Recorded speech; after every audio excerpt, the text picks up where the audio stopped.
Hey there guys, my name is Marcus, and in this video I will show a simple way how you can easily split your video in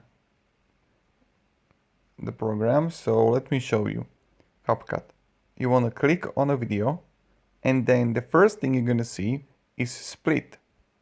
When you're going to click on it, I just created a new video.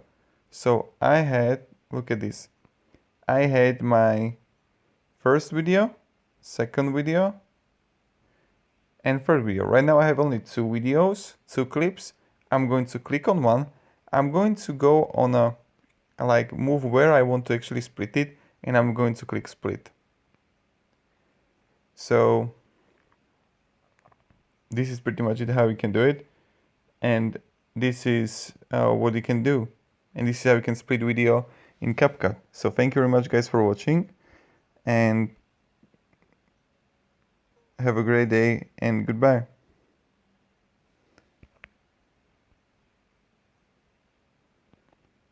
See ya.